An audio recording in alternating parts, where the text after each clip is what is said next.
En ce moment, ça pète de partout. On assiste à un sale massacre. C'est le remake de Saddam à Bagdad. Sauf que là, l'arabe à la barbe n'est plus l'ennemi, mais l'allié pour faire plier Bachar al-Assad. Des bâtards à la table, des négociations. Donc de toute façon, ça ne peut finir comme braquage à la hâte. Bashar al-Assad now joins a list of Adolf Hitler and Saddam Hussein. Bonjour tout le monde. Alors, depuis hier, il y a une manipulation énorme qui arrive depuis la Syrie. C'est cousu de fil blanc, bien sûr, comme toutes les manipulations de nos jours. Parce que, comme je vous avais dit, aujourd'hui, les gens sont devenus tellement aveugles que les manipulateurs ne font même plus d'efforts. Ils se déguisent même pas. Ils font les choses de manière très, comment dirais-je, en anglais, on dit très bold, si vous voulez. Donc, cousu de fil blanc, ils espèrent qu'on les croit. Alors l'histoire, c'est que hier sont arrivées énormément de vidéos depuis la Syrie, puis des images aussi, montrant quoi? Montrant généralement des enfants morts. Et le message qui accompagnait ce contenu, c'était que le régime de Assad avait utilisé des armes chimiques pour tuer des enfants dans la banlieue de Damas.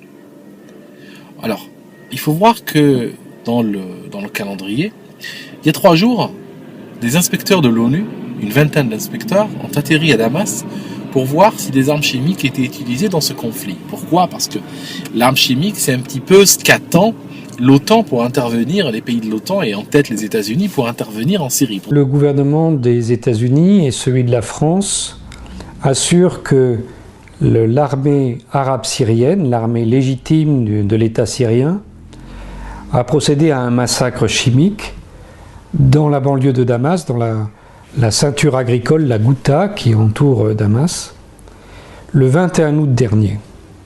Dans cette banlieue à l'est de Damas, un assaut au gaz neurotoxique aurait été mené par l'armée syrienne. Cette hécatombe survient alors qu'une commission des Nations Unies enquête actuellement en Syrie sur l'usage d'armes chimiques. Les médecins des quartiers bombardés dans l'est de Damas évoquent une intoxication au gaz sarin, mais l'ONU a du mal à vérifier. Cet expert en armes chimiques qui travaille à Londres a examiné plusieurs vidéos montrant des victimes présumées. Il y a des scènes qui semblent un peu hyper réalistes, presque comme si elles étaient jouées. Cela ne veut pas dire qu'elles sont fausses, mais cela peut semer le doute. D'une attaque chimique de grande ampleur, et certains symptômes pourraient le laisser penser. Convulsions, pupilles dilatées. Cet homme a de l'écume autour de la bouche. Certaines personnes ont de l'écume à la bouche qui paraît trop blanche, trop pure, et pas épaisse, sanglante ou plus jaune, comme on peut le voir quand il y a une blessure interne. Le doute peut donc exister, mais il n'est pas avéré. La communauté internationale aura du mal à trancher. On parle de la Syrie avec la déclaration de John Kerry la nuit dernière. Le secrétaire d'État américain, qui est l'équivalent de notre ministre des Affaires étrangères, affirme que l'utilisation d'armes chimiques dans l'attaque du 21 août dernier est indéniable et que les responsables de ce massacre devront rendre des comptes. La tension monte aussi à Londres. Aucune décision n'a encore été prise, mais soyons clairs sur les enjeux de cette situation. Il y a presque 100 ans, le monde entier s'est réuni pour déclarer que l'utilisation d'armes chimiques était indéfendable moralement et que c'était mal. D'après le chef du comité joint du renseignement britannique, John Day, la Syrie aurait utilisé 14 fois auparavant des gaz de combat, mais sans que jamais ceci ne soit clairement attesté. Alors pourquoi 14 fois avant? Parce que 14 fois, c'est le nombre d'usage par les États-Unis d'armes chimiques en Irak en 2003-2004. Et évidemment, ce serait simplement la 15e fois qui permettrait de franchir la fameuse ligne rouge qui nécessiterait une riposte de la part des grandes puissances.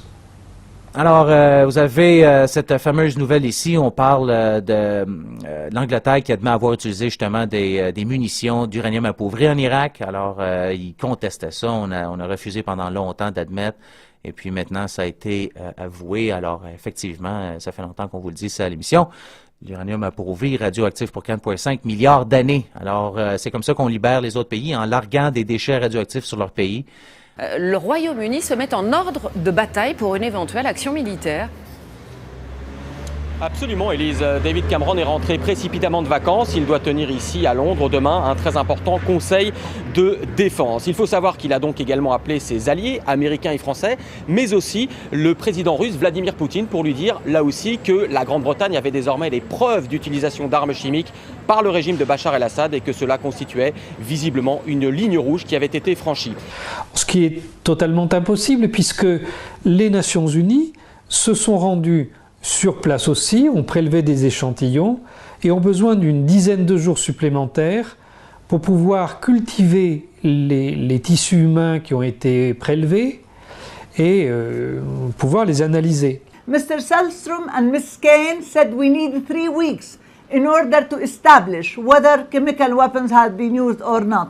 I mean, Western countries are always very scientific and they go by the law and they wait for the results and they investigate. Why, when it comes to something concerning our countries, they say it is believed that the Syrian government used chemical weapons? Why don't you wait for the specific scientific results of a neutral UN committee that is investigating? Il faut savoir qu'ici en Grande-Bretagne, il y a un consensus, semble-t-il, sur une riposte armée. Même l'ancien Premier ministre travailliste, Tony Blair, s'est prononcé en faveur d'une intervention militaire. Et la Grande-Bretagne a déjà des forces militaires prépositionnées dans la région, notamment un sous-marin nucléaire de classe Trafalgar qui croise en ce moment au large des eaux syriennes. Il est équipé de missiles de croisière. Et surtout, la Royal Air Force, l'armée de l'air britannique, a très opportunément une base aérienne située sur l'île de Chypre, juste en face. Damas utilisant des armes chimiques, Poutine n'y croit pas du tout. Pour le président russe, c'est même une absurdité totale. Concernant la position de nos amis américains, qui affirment que les troupes gouvernementales syriennes ont utilisé des armes de destruction massive, chimiques dans ce cas, et disent avoir des preuves, eh bien qu'ils les montrent aux enquêteurs des Nations Unies et au Conseil de sécurité. Вопрос только в том, кто и что сделал, и кто в этом виноват. Сами эти кадры не дают ответов на те вопросы, которые есть. Dans la note de renseignement qui a été publiée par les États-Unis, on peut lire que cette attaque a causé la mort d'au moins 1429 personnes. Mais lorsque l'on regarde le document français équivalent, il n'est plus question que de 281 morts qui auraient été décomptés en regardant des vidéos sur Internet. Et vous avez vu aussi les photos, les vidéos, avec la bave aux lèvres, avec les spasmes. Et quand on regarde ces vidéos, on peut constater que certaines sont antérieures au massacre. En effet, si vous regardez sur YouTube, vous verrez qu'elles ont été postées le 20 août. Vous pouvez constater que dans les scènes d'extérieur, le soleil est à son zénith, donc il est aux environs de midi. Et ça ne peut pas avoir été posté le 21 août, ça a nécessairement été enregistré avant cette date. Il faut regarder ces images. Des enfants comme ça, allongés, avec des linceuls, pas une blessure, pas une goutte de sang. Et ils sont là. Et ils dorment pour toujours. Et effectivement, si vous regardez ces vidéos, vous allez voir que beaucoup d'enfants sont en train d'agoniser. Ce sont tous des enfants du même âge. Il y a aussi des adultes, mais les adultes sont tous des hommes et généralement des hommes dans la force de l'âge, des combattants. Il n'y a aucune femme, à 2 exceptions près, il n'y a aucune femme parmi les victimes annoncées sur les 1429 dénombrées par les États-Unis, il n'y aurait que 2 femmes. Dans cet hôpital de fortune, pendant qu'on désinfecte avec un jet d'eau, d'autres victimes continuent d'affluer. Ces enfilades de corps sans vie mais sans blessure apparente, ces enfants inanimés, ces hommes pris de convulsions, ont été filmés par des sources qu'il nous est impossible d'identifier. L'opposition armée au régime de Bachar el-Assad affirme que toutes ces victimes sont la preuve d'une attaque au gaz sarin par les forces armées syriennes.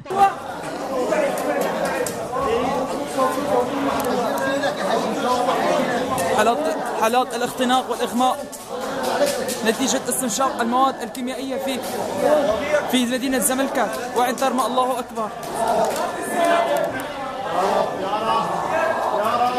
Ça nous montre que les islamistes sont capables aujourd'hui de massacrer des enfants juste pour les utiliser comme une opération de PR, une opération de communication publique. Ils savent qu'ils ont besoin d'une attaque, ils tuent des enfants, ils les montrent. Ils n'ont aucune limite, ces gens. Et ce qui est aussi étonnant, c'est que on nous montre des enfants morts, et puis on nous montre des gens en train de les manipuler. Il y a même un autre truc, c'est que on nous montre un enfant en train de mourir de gaz, et puis quelqu'un qui est en train de le filmer. Alors, c'est un petit peu bizarre cette histoire, parce que quand vous savez le LDC compte de ces gaz-là, ça signifie la quantité qui suffit pour tuer des sujets. S'il y a un type qui est en train de mourir de ce gaz, je peux vous dire que le type à côté n'est pas en train de le filmer avec un téléphone, il est en train de mourir aussi. Bien sûr, tu peux arriver des heures après les faits, mais là tu ne trouverais pas la personne en train de mourir, tu la trouverais morte et refroidie déjà. Et même là, les corps de gens tués par des gaz ne se manipulent pas comme ça, parce qu'on peut très facilement s'intoxiquer. La première chose qui frappe, c'est que les enfants ne sont pas accompagnés. Ça, c'est très choquant dans la culture proche-orientale, parce que jamais on ne laisse les corps des morts sans les accompagner. A fortiori lorsqu'il s'agit d'enfants. Pourtant, ces enfants sont sans parents. Et puis, on les voit dans les mains de gens qui sont présentés comme un personnel soignant essayant de les sauver, mais on ne comprend pas bien ce que fait ce personnel soignant. Et en fait, il y a une raison toute simple, c'est que they kidnapped the children and men from the villages of Latakia and they brought them here, put them in one place and used chemical weapons against them. That's the story that the villagers in these villages know. But why don't you leave it to the UN Commission? Ils ont été enlevés lors d'une attaque des djihadistes contre des villages alaouites fidèles au gouvernement. La plupart de leurs familles ont été massacrées, certains ont survécu. Et ces enfants, dont on était sans nouvelles pendant 2 semaines, ont en fait ressurgi sur ces vidéos.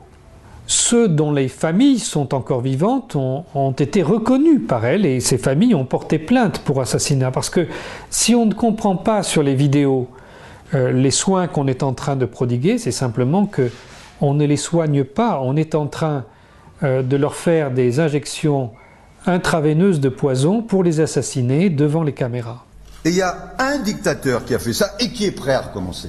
Kerry a présenté ses convictions. Ce n'est pas une question de confiance, mais une question de preuves. Les Russes, eux, ont des preuves complètement différentes, selon lesquelles les missiles auraient été tirés d'une zone rebelle. D'ailleurs, ce que Kerry a déclaré, cela m'a rappelé l'énorme mensonge que Colin Powell avait dit au monde entier à propos de la présence d'armes de destruction massive en Irak avant de rentrer en guerre. En réponse à toutes les allégations concernant l'usage, dans le passé ou le présent, d'armes chimiques, c'est nous qui demandions toujours aux institutions internationales d'envoyer des délégations pour enquêter. C'est nous qui avons formulé cette demande et pas le camp adverse. Il y a 2 ans, nos soldats ont été exposés au gaz sarin.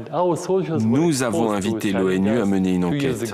Comment aurions-nous pu le faire si c'était nous qui utilisions ce gaz? Tout cela n'est pas vrai.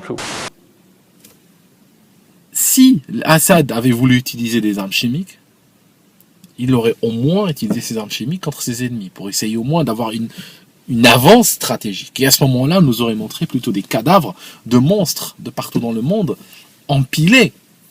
Mais en fait, qu'est-ce qu'il fait? Il fait dans l'émotionnel, c'est-à-dire qu'il va gazer des enfants et les montrer aux caméras du monde entier. Ça signifie qu'il est en train d'appeler aux gens « attaquez-moi, attaquez-moi ». Et il le fait quand? Il le fait quand les inspecteurs de l'ONU sont là. Et il le fait quand son armée est en train d'arriver, par des moyens conventionnels, à remporter des victoires énormes sur le terrain. Donc, voilà, c'est totalement incohérent, c'est totalement impossible que le régime de Damas utilise des armes chimiques, à un moment où il est soutenu par la Russie, il est soutenu par l'Iran, il est soutenu par des pays comme ça.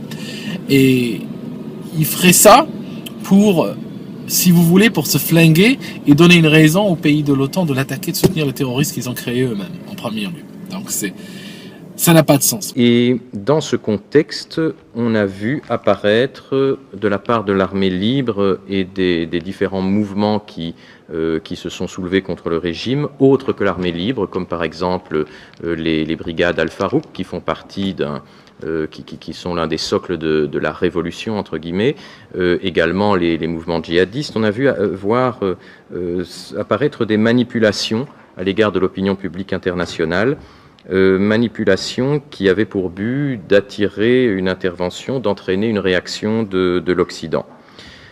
Tout d'abord, comment allez-vous après ces 5 mois de détention? Vous parlez de brimades, vous avez subi des coups également.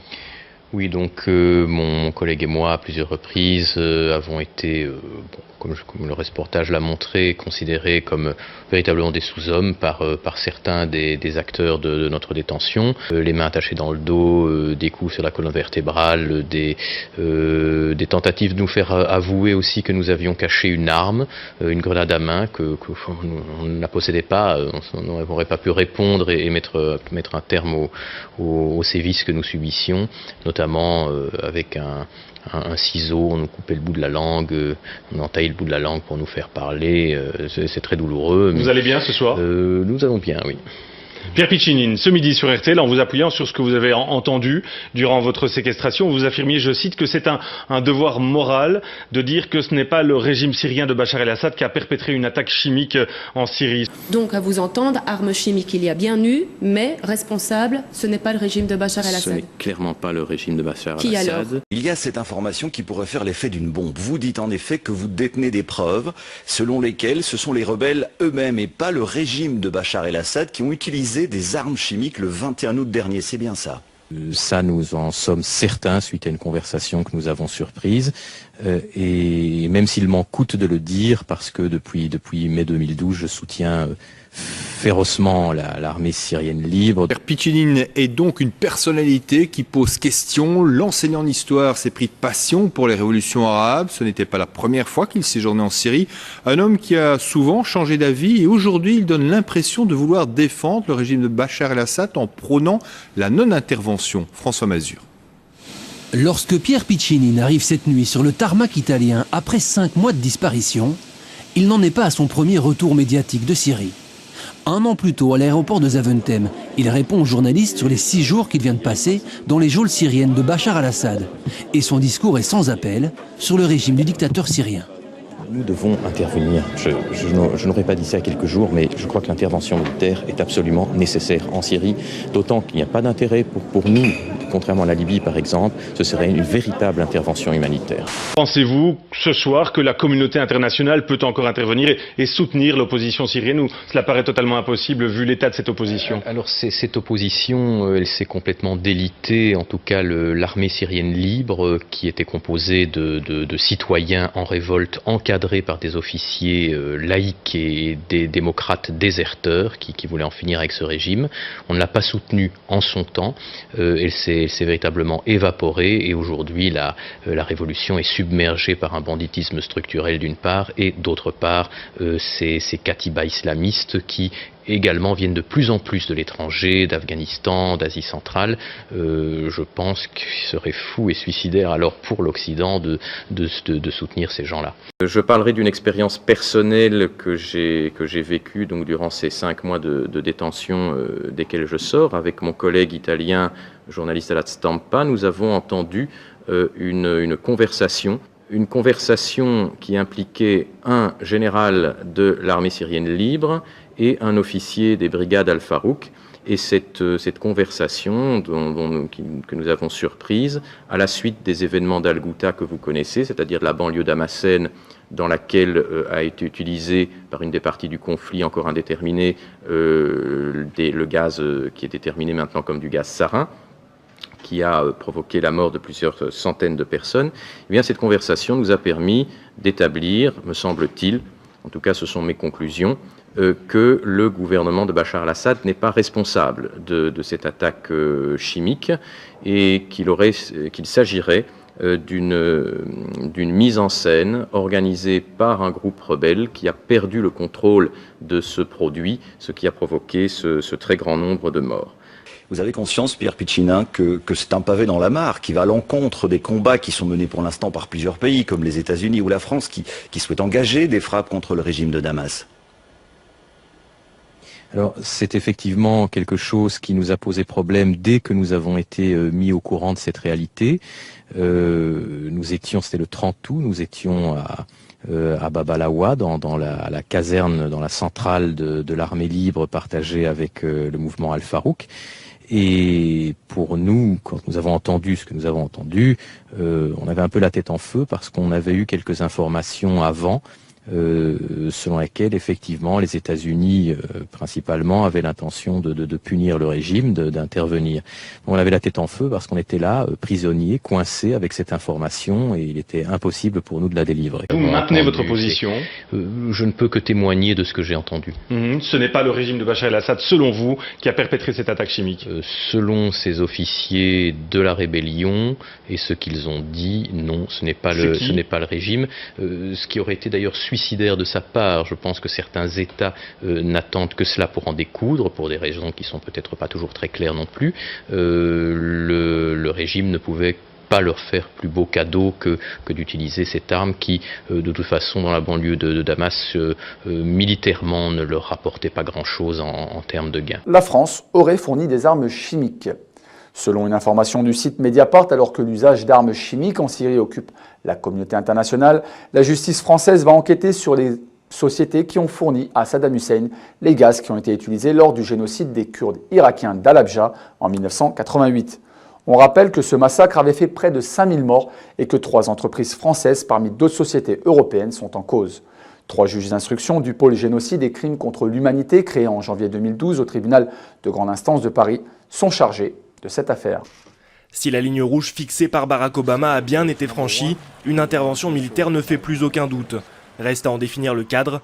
Les États-Unis, soutenus par la France et le Royaume-Uni, sont prêts à se passer de l'aval du Conseil de sécurité. Washington a même déjà positionné un 4e navire de guerre en Méditerranée en vue d'une probable attaque depuis la mer. Стоит поддерживать людей, которые не только убивают своих врагов, но вскрывают их тела и съедают их внутренности на глазах у публики и под камерой. Вы хотите поддерживать этих людей? Вы хотите этим людям поставлять оружие? Ну тогда это, видимо, вряд ли имеет какое-то отношение к гуманитарным ценностям, которые уже сотнями лет проповедуются и исповедуются в Европе. Et concernant la Syrie, justement, Lavrov persiste et signe. La Russie n'a pas connaissance des preuves américaines de l'utilisation d'armes chimiques par le régime de Bachar al-Assad, affirme le ministre russe des Affaires étrangères. Contre-offensive diplomatique de Damas et Moscou pour éviter une éventuelle intervention militaire occidentale en Syrie. Le ministre russe des Affaires étrangères, Sergueï Lavrov, a reçu aujourd'hui son homologue syrien pour lui renouveler son soutien. Malgré la gravité de la situation, nous et nos partenaires syriens restons persuadés qu'une solution politique est toujours d'actualité, dit-il. Tout d'abord, Sergueï Lavrov a réitéré l'invitation de la Russie à Barack Obama à venir s'entretenir en tête-à-tête avec Vladimir Poutine à Moscou. Je rappelle qu'une telle rencontre bilatérale devait initialement avoir lieu début septembre à Moscou, mais Barack Obama a annulé sa visite en riposte à l'asile politique accordé par la Russie à Edward Snowden. Discuter, oui, mais aller au compromis, non, sur Snowden comme sur la Syrie. La Russie n'en fait qu'à sa tête. Pas sûr donc que cette fois, Barack Obama accepte cette main tendue. Alors que les responsables internationaux sont sur le pied de guerre, l'intervention américaine serait imminente. Le responsable de cette ignoble utilisation d'armes chimiques ne fait pas de doute, c'est le régime syrien. Monsieur le Président de la République. Hier, Barack Obama a fait le tour de ses soutiens, de David Cameron à François Hollande. Le président français, lui non plus, ne fait plus mystère de ses intentions. La France est prête à punir ceux qui ont pris la décision infâme de gazer des innocents. C'est l'unique photo d'une réunion cruciale vendredi soir. Barack Obama qui rencontre son conseil restreint de sécurité, un seul sujet, la Syrie. Dans la soirée, le président américain téléphone également à François Hollande. En clair, des frappes sur la Syrie vont plus que probablement avoir lieu. Il n'y aura de sortie possible de cette situation qu'avec le départ de Bachar el-Assad. Il doit y avoir des sanctions, il doit y avoir des pressions. Les sanctions ne sont pas toujours efficaces. L'essentiel que nous devons faire, c'est empêcher la situation d'évoluer vers le pire des scénarios, c'est-à-dire la guerre civile. Cette semaine, le président Hollande n'avait pas exclu une intervention militaire en Syrie sous l'égide des Nations Unies. Avec le départ des inspecteurs de l'ONU samedi matin, la fenêtre de tir s'ouvre. Les États-Unis, si le président le décide, vont pouvoir lancer l'opération. Regardez l'Irak, la Libye. Est-ce que c'est le bonheur là-bas? Est-ce que ces pays sont en sécurité aujourd'hui? Nous savions tous que Kadhafi était un tyran. Mais pourquoi n'écrivez-vous pas ce qui s'est passé après sa chute, à Sirte notamment? Les cibles choisies pourraient être avant tout symboliques selon des experts. Des bâtiments gouvernementaux, des bases de l'armée et peut-être même des emplacements de stocks d'armes chimiques. La Russie serait-elle prête à accueillir Bachar el-Assad? À cette question, Vladimir Poutine répond narquois. Assad a visité beaucoup plus souvent Paris que Moscou. Sur les visites du président Assad, père et fils, je n'ai aucune responsabilité.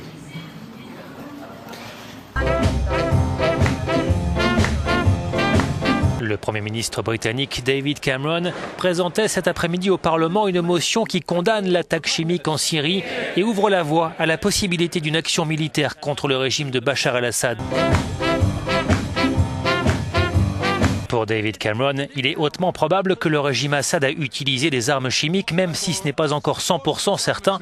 Il affirme par ailleurs qu'une intervention en dehors du cadre des Nations Unies serait juridiquement légale. Propaganda ministers,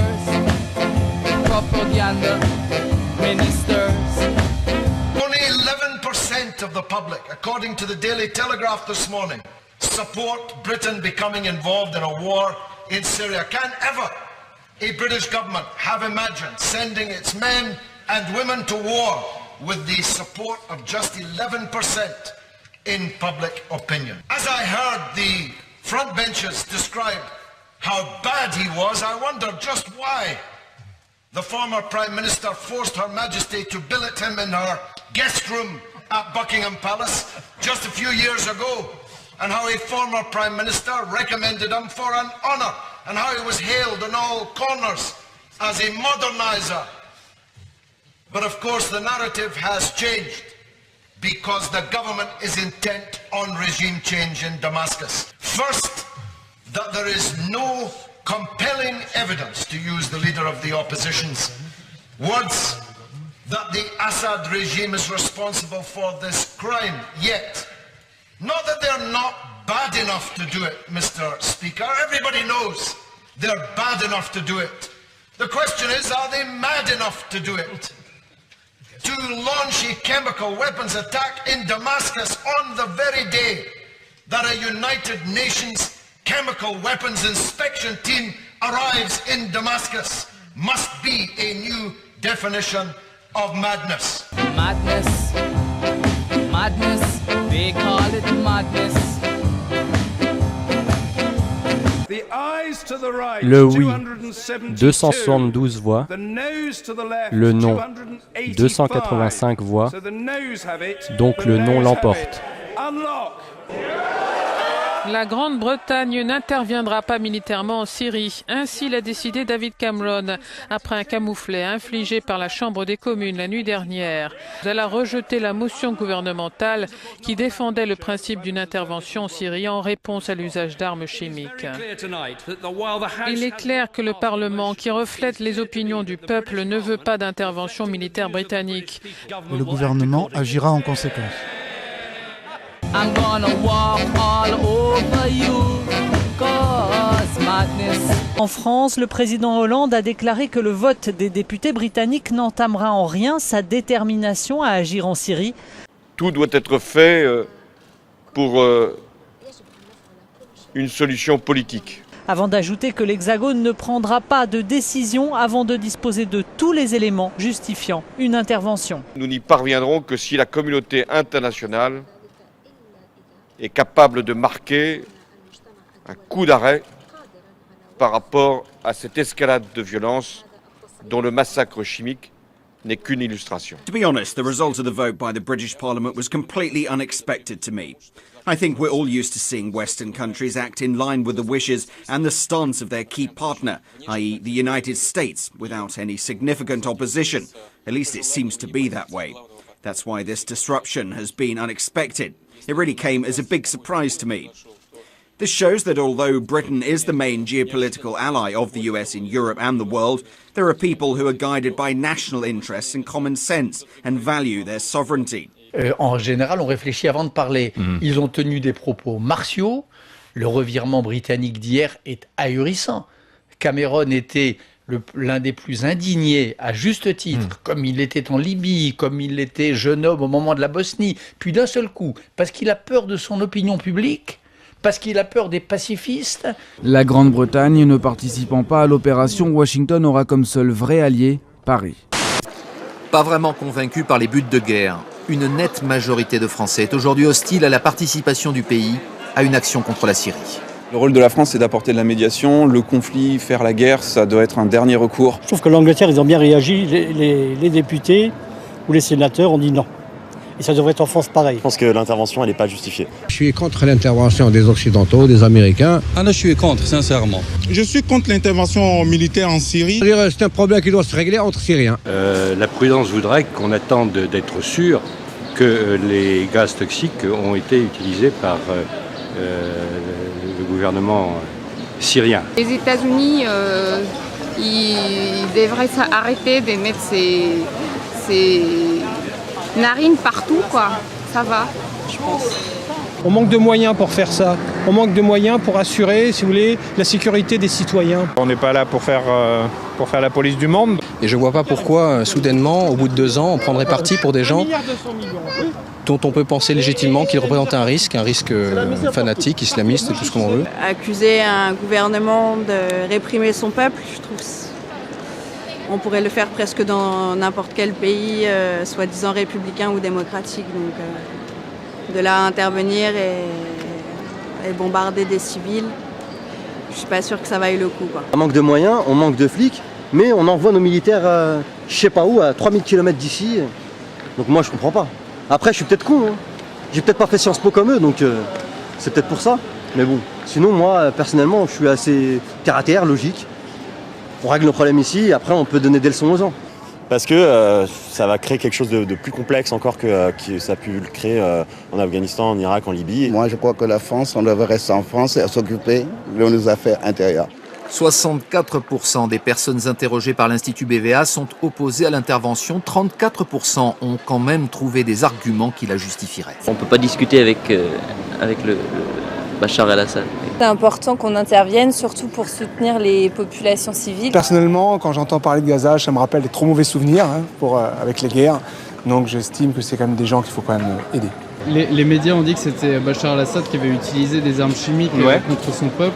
Est-ce que vous pensez qu'Al-Assad est assez bête pour avoir utilisé des armes chimiques au moment même où il y avait des inspecteurs de l'ONU sur place? Ouais. L'hostilité à l'égard d'une intervention change selon les tendances politiques.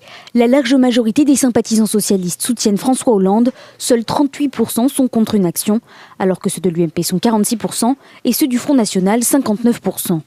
Il y a là un électorat, un courant dans l'opinion traditionnelle, mais qui est peut-être plus renforcé par la crise, un courant, on va dire, isolationniste, qui considère qu'au moment où il y a beaucoup de difficultés économiques, ou au moment où il y a des problèmes sur la sécurité en France, il vaut mieux ne pas aller intervenir dans un pays étranger. Punir le régime de Damas, c'est la ligne de François Hollande, mais avec quelles conséquences? Voilà aussi, selon plusieurs sondages, ce que se demandent les Français.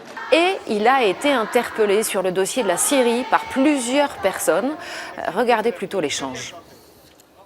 Monsieur Hollande, n'envoyez pas de troupes en Syrie. On n'enverra pas de troupes au sol, bien sûr que non. Non, mais non, on n'a rien à faire dans une guerre qui n'est pas la nôtre. C'est pas nous de gérer ça. C'est pas notre problème, ça.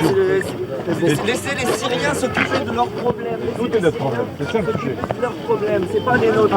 Cette hostilité, on la retrouve aussi sur les réseaux sociaux avec ce hashtag non à la Troisième Guerre mondiale, parce que certains considèrent que si on intervient en Syrie, ça va largement dépasser les frontières de ce pays. Et puis on tweet cette photo d'un homme qui est présenté comme un soldat. Je ne me suis pas engagé pour combattre aux côtés d'Al-Qaïda dans une guerre civile en Syrie. Incontournable, un mélange de Barack Obama et de François Hollande avec ce texte « Hello, je suis your new président ». Pour beaucoup d'internautes, François Hollande et Barack Obama ont lié leur sort dans cette affaire. Alors c'est un petit peu la critique qu'on fait ces derniers temps à François Hollande. On a vu Jean-François Copé demander au président de ne pas être à la remorque de Barack Obama. Le président de la République a fait apparemment un choix, aller jusqu'au bout et aux côtés des Américains. Barack Obama peut compter sur le soutien de François Hollande, déterminé à agir en Syrie. Pour les deux alliés, il semble désormais difficile de faire marche arrière. Mais eux qui comptaient sur la coalition la plus large possible risquent de se retrouver un peu seuls. À Damas, comme à Paris ou Washington, le spectre de l'Irak plane sur les opinions publiques. 10 ans après, les Américains recommenceraient-ils à vouloir déclencher une intervention militaire sans preuve formelle? Bachar el-Assad qui commence à être lâché par les Russes, par son entourage. L'hypothèse d'une fuite, la certitude de la défaite. Ces jours sont comptés, a dit Laurent Fabius. Voilà quel est l'horizon de Bachar el-Assad. Est-ce que c'est pour cette semaine? Est-ce que c'est pour la fin d'année? En tout cas, en effet, le compte à rebours est enclenché pour Bachar el-Assad. Le compte à rebours a commencé avant une probable frappe militaire en Syrie. L'évacuation de ses ressortissants russes est un nouvel indice. Les signes avant-coureurs se multiplient ces dernières heures. La diplomatie américaine enchaîne les déclarations chaque jour un peu plus explicites. Pour la première fois, le vice-président Joe Biden a clairement pointé du doigt la responsabilité du régime dans l'attaque chimique. Le chef de la diplomatie américaine continue, lui, sa tournée pour convaincre d'éventuels alliés du bien fondé des frappes punitives contre Damas. John Kerry a été reçu par son homologue britannique. S'il ne peut s'engager sur le terrain en raison du refus de la Chambre des communes, Londres entend s'afficher aux côtés de Washington. Le Royaume-Uni continuera à travailler en étroite collaboration avec les États-Unis en jouant un rôle actif concernant la crise syrienne. On vient de l'entendre, le Parlement britannique discute, ça s'appelle la démocratie, mais on sait bien que finalement la décision sera prise à Washington, à la Maison-Blanche. Bien sûr, le vote du Parlement britannique a eu un effet. Mais les États-Unis ne suivent plus les Britanniques. Ce sont les Britanniques qui suivent les États-Unis. Je pense que la défection britannique ne remet pas en cause la mission qui est d'ores et déjà programmée. Il va falloir maintenant trouver la fenêtre de tir. Quand et comment cette probable punition de la Syrie? Comment d'abord? À quoi faut-il s'attendre militairement? Eh bien, on peut répondre de ça plus facilement que la question quand. Donc, des tirs de missiles précis à partir d'avions qui sont loin en mer ou de bateaux qui ont été rassemblés à cet effet. Bien sûr, si on dispose des informations, on s'en prend aux unités qui ont utilisé les armes chimiques. Si on cherche simplement à lancer une seule frappe symbolique, peut-être qu'on visera des palais. Cependant, si on s'en prend aux défenses ou aux bases aériennes, c'est un avertissement que l'on pourrait aller beaucoup plus loin si la situation l'exige. Les chefs d'état-major de puissances occidentales et de plusieurs pays arabes se sont réunis lundi en Jordanie. Plusieurs options ont été évoquées, dont des frappes contre des installations militaires. Ce n'est pas simplement les pouvoirs français officiels, c'est aussi toute la génération des bien-pensants, et notamment les médias. Quand je vois les articles du journal Le Monde, quand j'écoute la télévision, les interventions de toutes sortes dont vous parliez tout à l'heure, c'est-à-dire les experts comme ça qui poussent comme des champignons. Racontez-nous ce qui se passe aujourd'hui. Vous avez l'air d'être un expert de la chose. On va pas faire un cours d'histoire, simplement, ça n'a rien à voir. Quelle est votre réaction par rapport à aujourd'hui, les tortures d'enfants et les bombardements quotidiens sur la ville de Homs? Vous avez été témoin de tortures d'enfants? C'est rapporté par les journalistes qui sont sur place. Par les journalistes qui sont sur place. Si après les propos durs d'il y a 2 jours, tout cela fait pchit et qu'il ne se passe rien, que vaudra la parole de l'Amérique? Que vaudra la parole des démocraties? Au jour d'aujourd'hui, comme on a coutume de dire... Aujourd'hui, ça veut déjà dire au jour d'aujourd'hui. Donc quand tu dis au jour d'aujourd'hui, c'est comme tu disais au jour d'aujourd'hui. Tous les connards journalistes font cette faute depuis 10 ans, et tous les cons la reprennent. Alors on dit aujourd'hui. Aujourd'hui, comme on a coutume de dire, quelles sont les autres solutions que militaires en Syrie? Pour la première fois, on évoque sérieusement une possible intervention militaire. Il faut savoir que les Assad de père en fils sont experts dans l'exportation des conflits au voisinage. Alors que les rebelles, eux, qui sont en cours de formation, qui avancent un peu comme des crabes, cas un cas, c'est vrai, c'est compliqué, ils ne sont pas unifiés. Les rebelles libyens ne l'étaient pas non plus, et ça n'avait pas empêché une intervention extérieure. Elle va commencer comme une riposte, mais si le régime syrien continue à utiliser les armes chimiques, si les alliés de la Syrie se comportent d'une mauvaise façon, ces conflits pourraient se transformer en véritable conflit régional. Et là, il y a une fenêtre de tir, c'est-à-dire entre le dimanche et le mardi, parce que le mardi... C'est le moment de cette intervention. Aura-t-elle lieu avant le sommet du G20 qui se tient en Russie la semaine prochaine? La Russie qui est tout à fait opposée à des frappes contre la Syrie.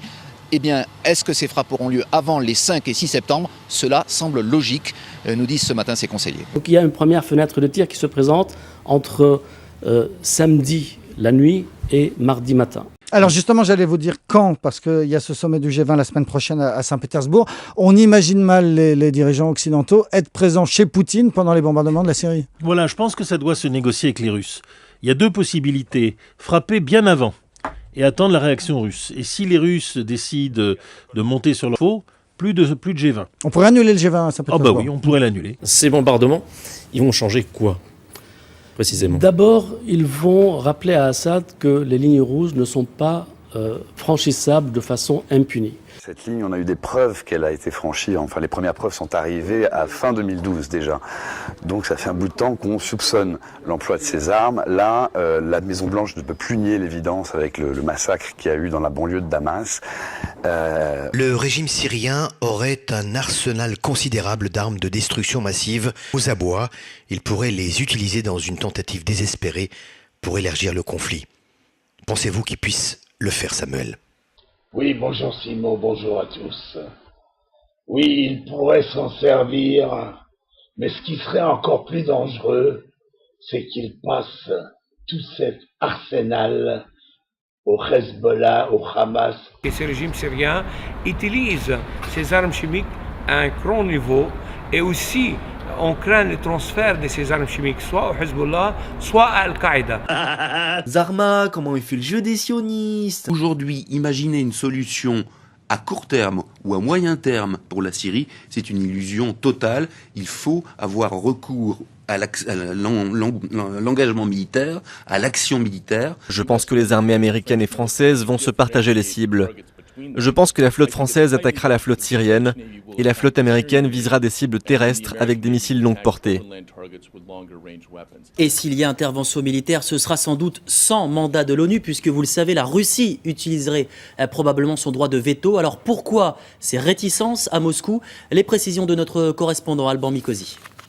Chercher à convaincre les Occidentaux jusqu'au dernier moment qu'une intervention militaire en Syrie serait une erreur, voilà la position du Kremlin. Hier soir, Vladimir Poutine et David Cameron se sont téléphonés. L'occasion pour le président russe de rappeler ce qui est une ligne rouge vue de Moscou, chercher à renverser Bachar el-Assad. Washington et Paris l'ont répété à plusieurs reprises. L'objectif est de punir le gouvernement syrien, mais en aucun cas de renverser le régime, ni même le président Bachar el-Assad. Bachar el-Assad ne mériterait pas d'être sur la terre. Le régime syrien doit être abattu et rapidement. Cher Laurent, c'est mon plaisir de vous recevoir ici à Jérusalem. Tiens, convergence d'intérêts, mais on dira que c'est un hasard. Derrière le hasard se cachent peut-être parfois les casards, mais bon, bref. J'ai dit, comme d'ailleurs le président de la République, que notre réponse, ça vous répond, serait massive et foudroyante. Massive et foudroyante, ça veut dire bombardement, ça veut dire destruction. Ça veut dire qu'il n'aura pas la possibilité de le faire. Il n'aura pas la possibilité de le faire. Et là, tout le monde est d'accord. Oui, je crois. Américains, tous les Occidentaux sont d'accord. Je crois. Oui, Laurent, ce qui ressort de cette intervention très solennelle de John Kerry, c'est que les Américains vont bel et bien intervenir. Pas question de reculer. Si nous détournons les yeux sur les agissements d'un dictateur qui utilise des armes de destruction massive, malgré les avertissements. Le secrétaire d'État explique que les Américains, cette fois, ne peuvent pas détourner les yeux de ce qui vient de se passer en Syrie. Il dit qu'il a des éléments de preuve montrant que Bachar el-Assad a bien ordonné ces attaques, notamment une conversation téléphonique où l'on entend un proche de Bachar el-Assad évoquer l'attaque et regretter même qu'elle soit allée un peu trop loin. Après une délibération sérieuse, j'ai décidé que les États-Unis devaient mener une action militaire contre des cibles du régime syrien. Pour Barack Obama, c'est une question de crédibilité. Ne rien faire serait le scénario du pire, a dit Kerry. Ce qu'on ignore en revanche pour l'instant, c'est quand cette intervention aura lieu. J'ai pris une deuxième décision. Je vais demander l'autorisation d'utiliser la force aux représentants du peuple américain, les membres du Congrès. Il dit qu'il va intervenir, mais que finalement, il va demander l'aval du Congrès américain, c'est-à-dire qu'il va y avoir un débat et un vote.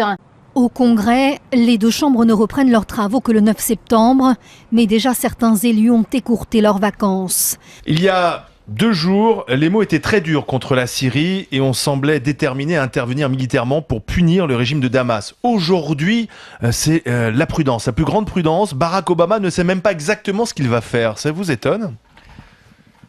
C'est une honte. Je trouve ça honteux. Et je trouve ça gravissime pour les Syriens, bien entendu, mais pour l'Amérique et la communauté internationale. Une honte. Oui. Ce qui a été envisagé est de toute façon un simple avertissement, puisqu'on va éviter tout ce qui pourrait conduire à un engrenage militaire. Quoi, ne pas frapper la Syrie ? Eh bien, par exemple, oui, les Occidentaux pourraient dire, peut-être que nous ne pourrions attendre, à condition, bien entendu, que ça ne se reproduise pas, et peut-être que les Iraniens et les Russes pourraient nous donner des garanties qu'en cas de prochaine frappe nucléaire... Chimique, oh là là, quel lapsus. C'est indigne. Si cela devait se confirmer, je n'arrive pas à y croire. Si cela devait se confirmer, ce serait indigne. Mais pour vous, il n'y a pas de doute. Le secrétaire d'État a rappelé que feu vert ou pas, le président a le droit de mener cette action militaire en Syrie sans autorisation du Congrès. L'Élysée l'a annoncé, la réunion du Parlement mercredi ne débouchera pas sur un vote concernant une éventuelle intervention en Syrie. Mais pour l'opposition, être écarté de cette décision est inconcevable après le refus du Parlement britannique et le vote du Congrès. Légalement d'ailleurs, rien n'oblige le gouvernement à demander l'aval du Parlement. Ce vote symbolique au Parlement n'est pas écarté par le gouvernement. Mais il n'aura pas lieu mercredi puisque François Hollande doit d'abord attendre la décision du Congrès américain. Il n'y a aucun congrès dans aucun pays qui peut entériner ce genre de choses. Ils entérinent quoi ? C'est une agression qu'ils entérinent, parce que tout ce qui ne correspond pas au cadre défini par le Conseil de sécurité des Nations Unies est une agression, à l'exception de la légitime défense. Le Congrès ne se réunit que le 9 septembre prochain. Cela veut dire qu'il n'y aura pas d'intervention militaire ce week-end. Nous n'avons pas encore pris de décision. Et certainement pas non plus avant le G20.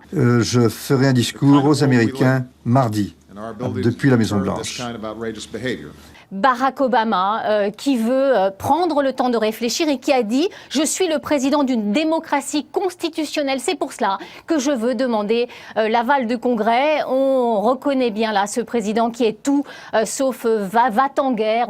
On connaît sa réticence légendaire à utiliser la force et c'est ce qu'il vient de démontrer à l'instant par cette intervention. Non,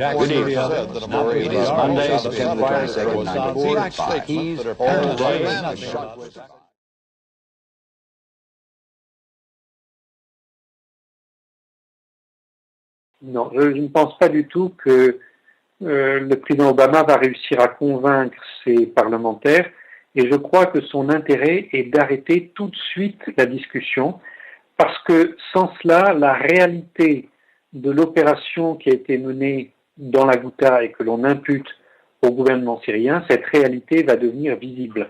De nouvelles révélations se dévoilent sur l'implication des États-Unis et de la Turquie dans l'attaque chimique.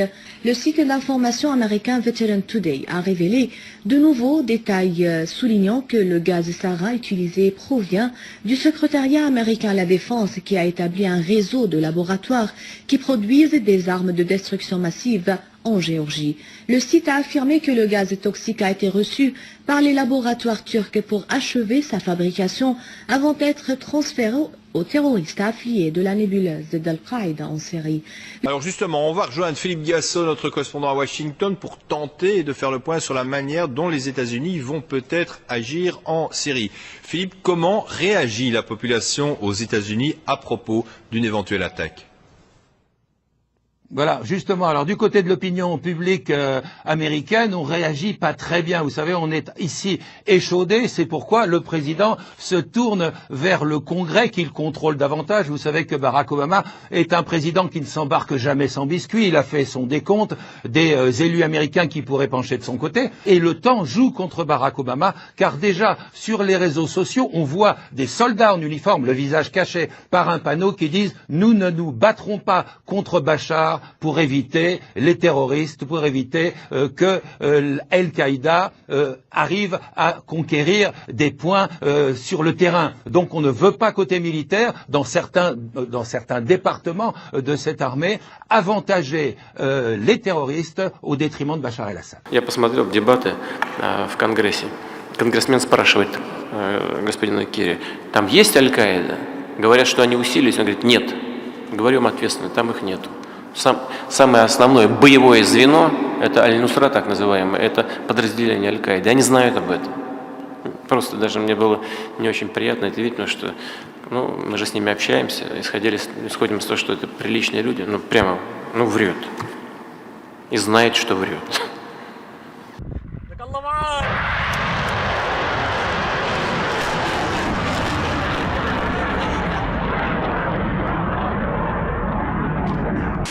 Que s'est-il exactement passé le 3 septembre 2013 en Méditerranée ? La Russie a semé le trouble en annonçant avoir détecté le lancement de 2 missiles balistiques de la partie centrale de la Méditerranée vers la côte est, précisant que les engins étaient tombés en mer.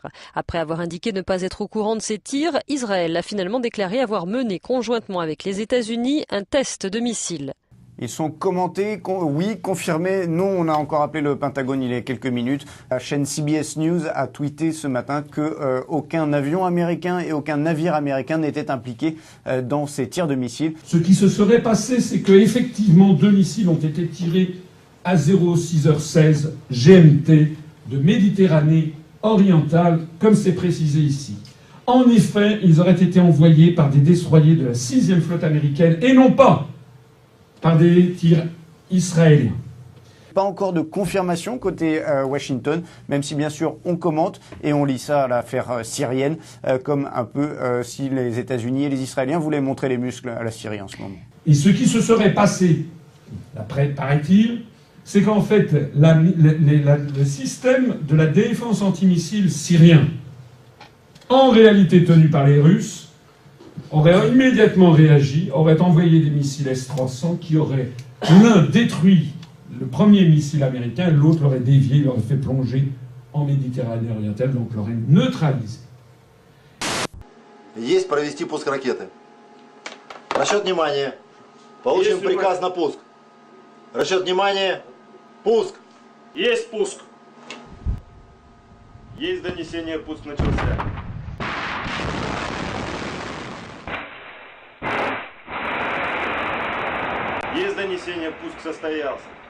Et donc, d'un seul coup, d'un seul, ce qui se serait passé, c'est que tout simplement, les Américains auraient perdu cette première attaque et que l'ensemble des militaires du monde qui voulaient savoir ce qu'il en était exactement de la défense antimissile aérienne russe a pu constater que ce que disaient les Russes est vrai, c'est-à-dire que les Russes auraient désormais 15 ans d'avance sur les Américains en termes de protection anti-aérienne.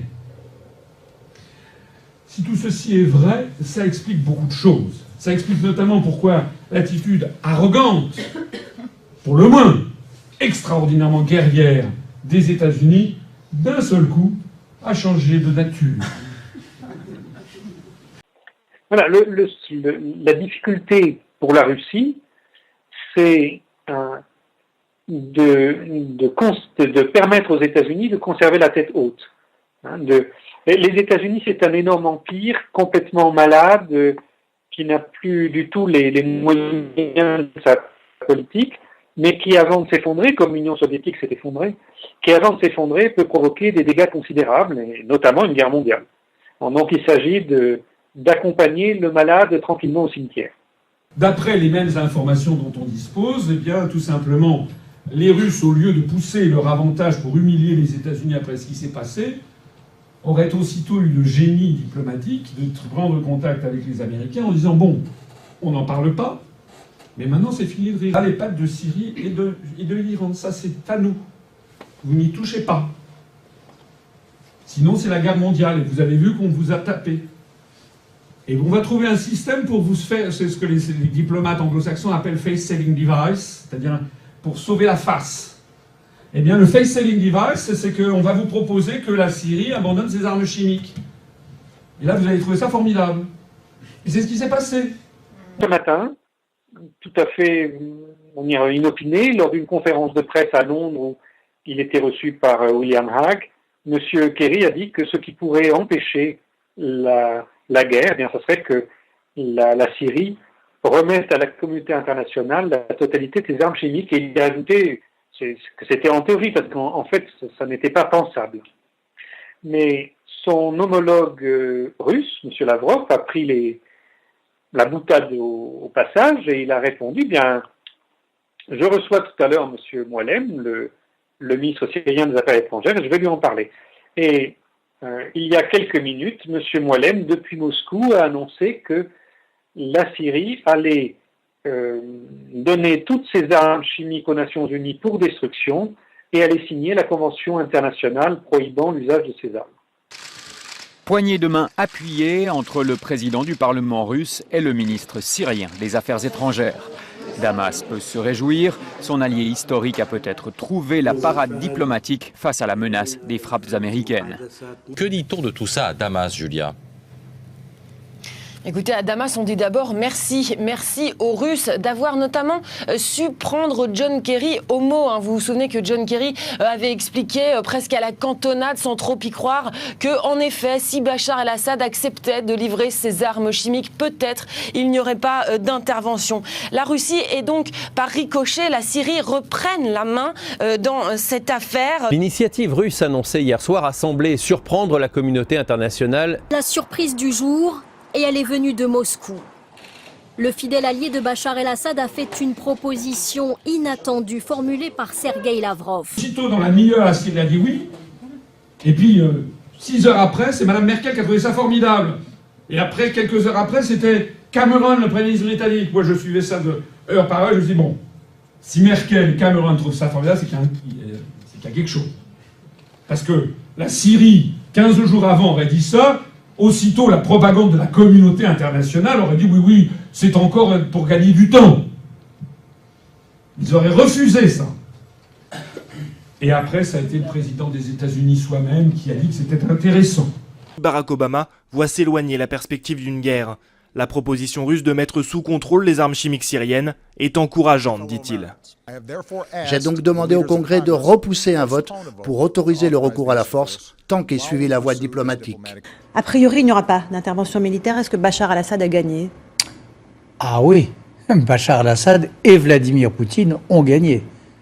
Absolument. Parce que Poutine a gagné sur toute la ligne. Mais il a gagné pour une raison simple, c'est qu'il a fait de la réelle politique, il a fait du gaullisme en vérité. Le démantèlement de l'arsenal chimique syrien sera une opération longue et compliquée à mettre en œuvre, mais il semble bien que la diplomatie russe ait marqué un point très important. Maintenant, il est pratiquement le faiseur de paix. Je crois qu'à l'issue de cette phase-là, on peut dire Poutine 1, Obama 0. Le droit d'ingérence, quand on l'applique, comme en Bosnie il y a 18 ans et comme en Libye, ça marche. Si on décide en effet que c'est les opinions publiques qui ont le droit de décider de la guerre et de la paix. Embrasse-moi, mets ton doigt dans mon cul. C'est justement ce qui bloque au niveau des opinions publiques. Vous dénoncez la dictature des opinions publiques. Vous dites, oui, les dirigeants finalement ont cédé à leur opinion publique. Mais on ne comprend pas ce qui se passe dans cette rébellion. Effectivement, on a peur, les Français ont sans doute peur d'aider des djihadistes. Tout le monde, ils ont raison d'avoir peur. Mais il faut qu'ils sachent que plus on tarde, plus il y aura des djihadistes. Ça te propose de l'enculer alors que ça ne se lave pas le cul. Moi je dis, il y a de l'abus. Est-ce que nous, Parisiens, journalistes, intellectuels, on n'a pas un peu méprisé les Russes et sous-estimé leur volonté de revenir en force sur le devant de la scène internationale? Oui, mais je crois surtout qu'on a surestimé les Russes. On a voulu surestimer. En vérité, je vais vous dire, Laurence Ferrari, ça fait 2 ans que les États-Unis et d'autres, et une grande partie du monde, cherchent toutes les raisons de ne rien faire en Syrie. On peut appeler ça un coup de théâtre, on peut appeler ça un coup de poker. Moi, je suis tenté de dire que c'est un coup de maître. On sait que Barack Obama avait pas envie de tout ça. Et c'est probablement la diplomatie française qui l'a entraîné, qui l'a poussé, qui a été l'aiguillon. Donc la France a fait ce qu'elle a pu. Maintenant, la France, c'est la France. Jusqu'à ce qu'un certain moment, Moshe téléphone à Christian et lui dit « J'ai une affaire formidable pour toi ». Des pantalons, $49. Bonsoir Christian. On voit bien que les États-Unis et la Russie sont revenus au bon vieux temps, j'allais dire, des blocs. Quelle est la place de la France désormais dans ce schéma? Écoutez, au moment où les États-Unis et la Russie font la paire, si je puis dire... Le lendemain, Christian téléphone à Moshe en disant « Écoute, tu es vraiment un escroc. J'ai ouvert le camion, il y avait des pantalons, il n'y avait qu'une jambe. » Ils font la paire, si je puis dire. La France n'est hélas considérée que comme force d'appoint à la différence de la Grande-Bretagne. Alors, le président de la République a peut-être eu tort de penser qu'en l'absence des Britanniques dans une éventuelle intervention militaire, il deviendrait l'allié privilégié des États-Unis. François Hollande a été à la hauteur. Et est-ce que finalement la France n'a pas cru qu'elle pouvait remplacer les Anglais aux côtés des Américains et que finalement c'est pas le cas? Attendez, la France a cru. La France a défini une position et s'y est tenue. Après, que les Anglais aient lâché en race campagne, ça c'est une autre histoire. On voit d'ailleurs le peu de cas qui est fait des dirigeants français, parce qu'à l'évidence, n'étaient pas avertis. Ils se sont retrouvés tout seuls, comme ça, abandonnés par tous, y compris par les États-Unis. Ce soir, le recours à la force n'est plus ou moins évoqué et François Hollande ne peut pas faire grand-chose face à Vladimir Poutine, qui a réussi à préserver ses intérêts stratégiques en Syrie, ainsi que ceux de Bachar el-Assad et de son allié iranien. On s'est fait prendre à contre-pied par David Cameron, puisqu'il était avec nous, il a été obligé de nous abandonner après le vote de la Chambre des communes. On s'est fait prendre à contre-pied par Barack Obama, qui a brusquement décidé qu'il ferait voter son Congrès et qui a repoussé 2-3 semaines, et peut-être maintenant, vraisemblablement, définitivement, l'idée de même des frappes. On a été berné par Angela Merkel, qui n'a passé son temps à changer d'attitude et qui, faut bien dire, a été aussi peu solidaire que possible. On a été surpris par les Russes. La France, elle, reste prudente. François Hollande souhaite une résolution contraignante du Conseil de sécurité de l'ONU. Celui-ci devait se réunir cette nuit pour en discuter, mais la Russie a annulé ce rendez-vous. Moscou juge le projet de résolution inacceptable. La Syrie aurait en effet 15 jours pour présenter ses armes chimiques. Au-delà, des frappes punitives seraient envisagées. J'aimerais vous poser une question concernant l'attaque chimique qui a eu lieu en août dernier en Syrie. La France s'est illustrée par son empressement de condamner cette attaque et de l'attribuer à Bachar al-Assad. Aujourd'hui, donc c'était le 14 janvier 2014, une étude sortie au MIT du Massachusetts par M. Lloyd et M. Postol affirme que Bachar al-Assad n'était pas à l'origine de cette attaque chimique. Est-ce qu'aujourd'hui, ici devant cette assemblée, vous pouvez reconnaître vous être trompé sur cette situation et présenter vos excuses? Certainement pas.